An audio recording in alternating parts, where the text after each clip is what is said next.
a little too opinionated for my middle school self to have had friends, but thankfully this is a YouTube video and I'm a creative person, so in this video I'm going to tell you my thoughts on Wicked and how I'm using these thoughts to help my indie graphic novel series, The Lost Land Sage, be better. Do better. I'm going to say right now as a disclaimer, I rated Wicked, a solid movie, as a 6 out of 10.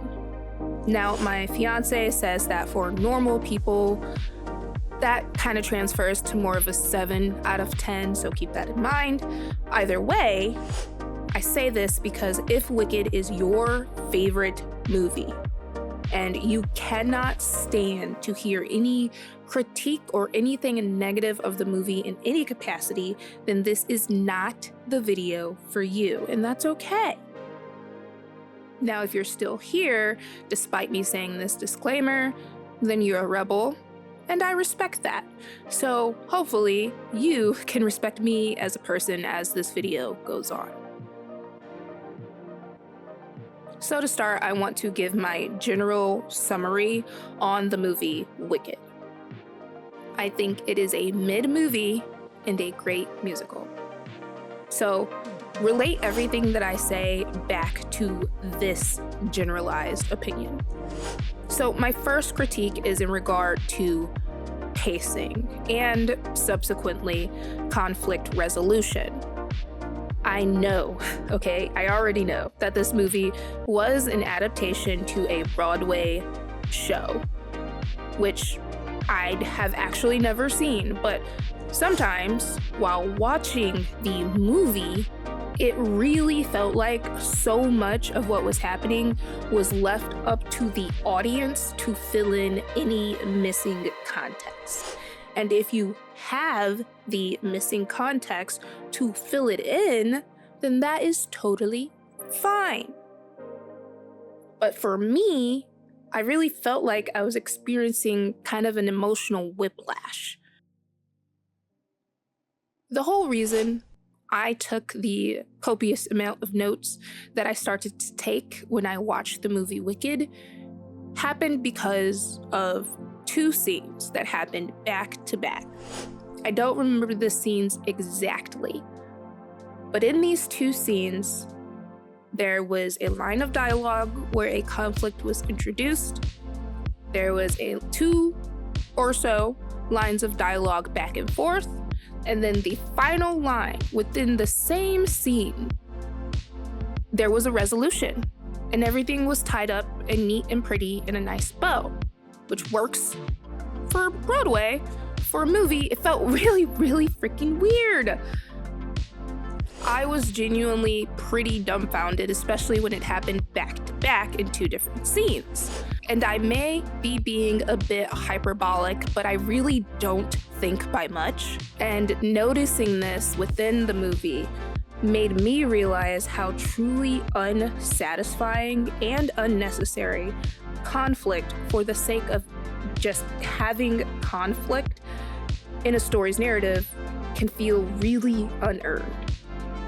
It ends up feeling like a waste of my time, so a reader or an audience member's time, which actually does make me think of my own character, one I recently introduced on my Instagram. Her name is Beatrice, or B. Now, initially, B got established in the upcoming Chapter 5, which will be going live on January 11th on the home site, Webtoon, and Comic Fury. I really had no plans at all to extend a resolution to the conflict that Beatrice's character presented in Chapter 5 through the rest of the story. So it wasn't even conflict resolution immediately, it was conflict thrower away. However, after the Wicked experience, I now understand how useless that would make B's establishing scene and frivolous the character as a whole would be as a result. Now, As I've been rewriting chapters and have Wisteria, who's the main character, her story progress, Beatrice has a more substantial role that makes her character less of a throwaway or a means to a plot point end, and it creates a more dynamic relationship between Bee and Wisteria themselves. Which brings me to my next point, actually, and it's a multi-point, if you will, so I will start that point with the question. Who was the main character of this movie? Thematically, it felt like it should have been Elphaba, right? However, due to the fact that only Glinda, and even I believe his name is pronounced Fiora, got character arcs, thus making it feel like Glinda was actually the main character the whole time. And this was not done in a way that Sucker Punch, a movie I actually really enjoyed, does it, where Baby Doll is the lens in which we see Sweet Pea's story. Even when rewatching Sucker Punch from the beginning, with the context that this is Sweet Pea's story, there are so many little details that show we are seeing Sweet Pea's story through Baby Doll's eyes. Whereas in Wicked, it's just Glinda telling Elphaba's story. And she literally is. That's how the movie kicks off. It's Glinda telling the story. But it's strange because the movie is singing to us and kind of felt like manipulating us to believe that Elphaba is the main character, and still it was Glinda who had the meat and potatoes that a main character should have. To keep from harping on and drive this main point to a reason, this experience made me realize that arc and narrative kind of work hand in hand, unless a creative is purposefully doing otherwise. For example, Sucker Punch. I do have a plot/arc grid that I am working with, thanks to a YouTube video that I have previously watched.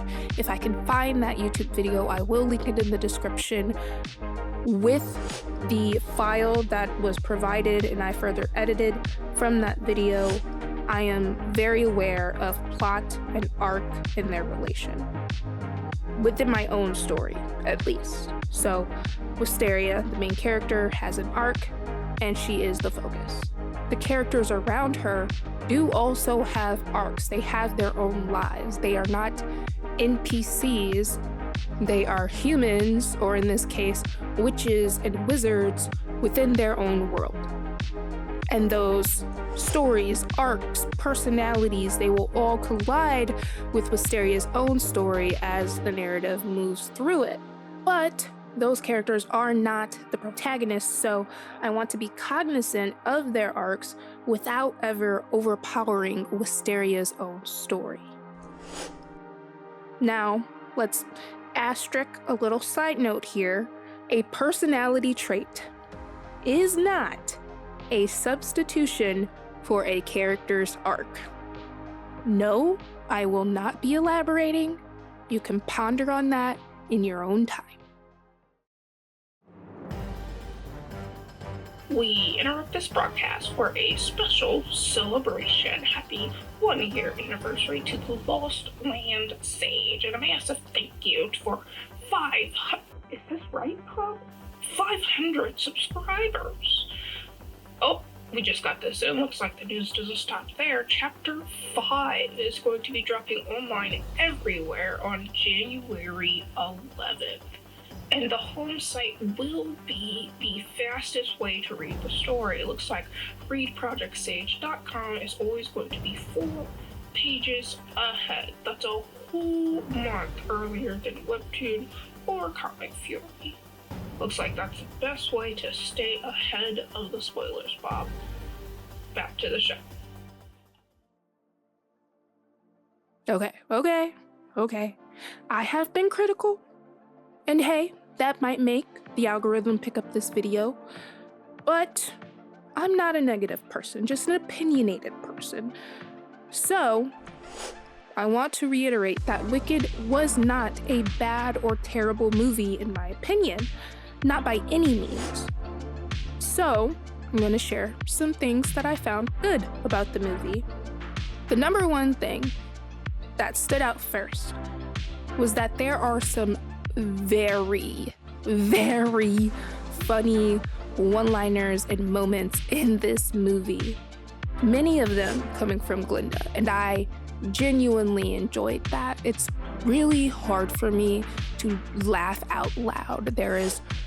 I can count on one hand the amount of YouTubers and YouTube videos that have audibly made me laugh, and movies are even less so.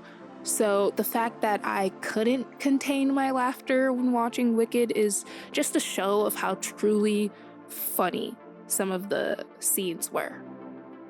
I do think that it's really hard to make a non-humorous character funny while still maintaining the serious nature or whatever thematic nature of the narrative you're trying to communicate.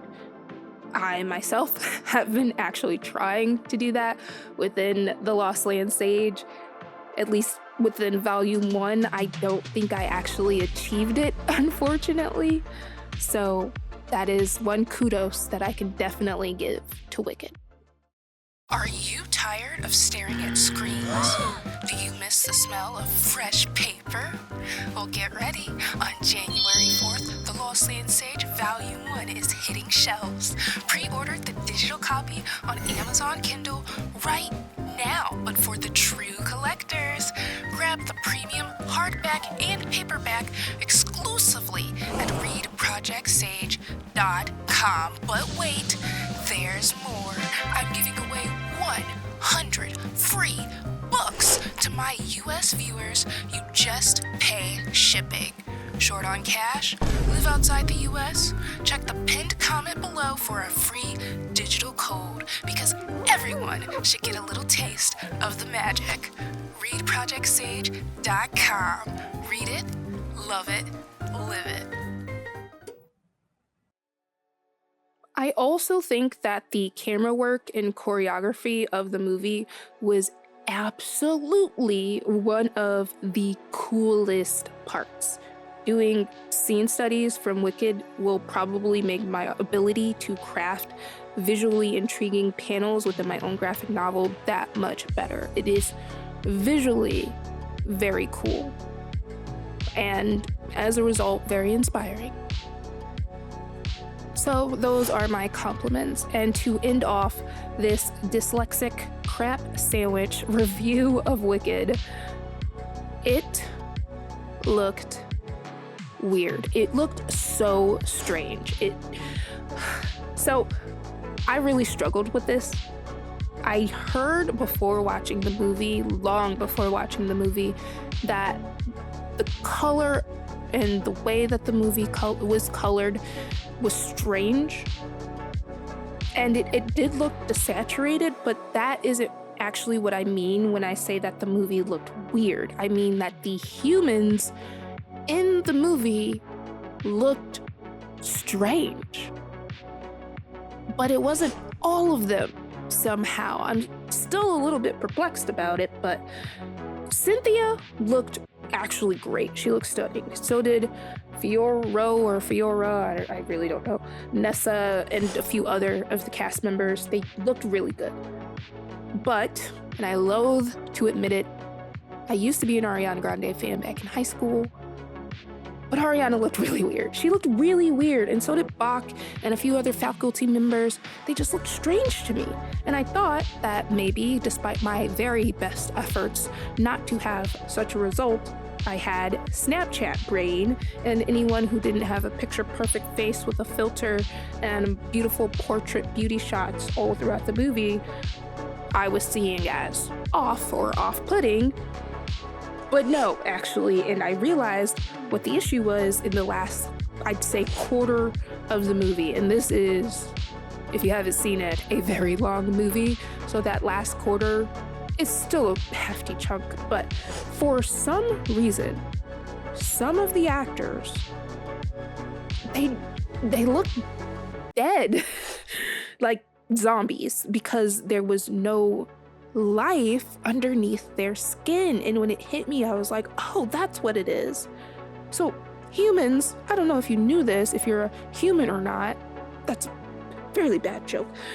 Humans have blood pumping through us at all times. It's a part of what makes us alive. And it gives us a natural flush that cannot be edited in post or added on to a person with makeup because it's under the skin. Look at a corpse versus a person doing jumping jacks. Now, it could be that, connecting back to the desaturated comets that I've heard, the pinks and reds were a part of the desaturated colors within the movie, which made a lot of the whiter and paler complexion, I don't really know how I would say that any other way, it would make them look more vampiric. Genuinely, I just don't know for sure, but it was very off-putting. Which is why I am actually so glad that earlier in my art journey, I actually learned how to paint skin that looks alive. Otherwise, your characters will have that flat, kind of lifeless look to them when creating art.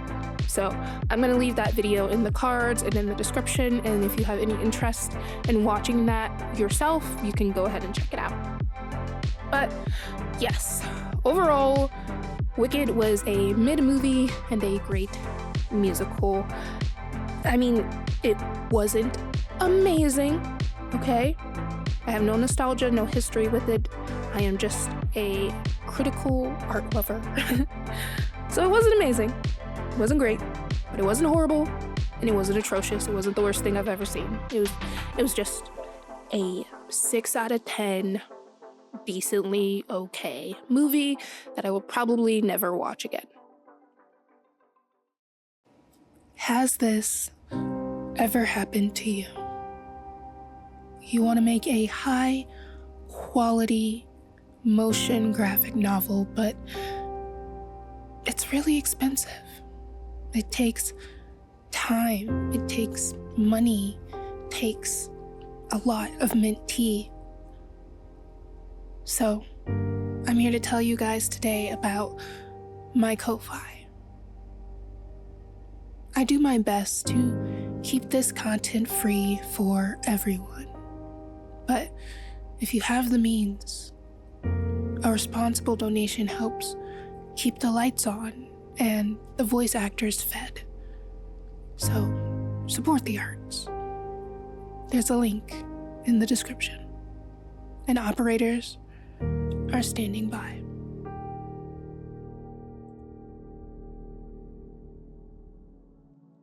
I do hope that my friends never see this video because they really loved this movie, and if they find out that I only thought it was then I may have to admit other things that I didn't really enjoy, like ACOTAR, and I'm kind of getting a little bit of PTSD flashbacks from 6th grade, and I just don't want to explore that territory again.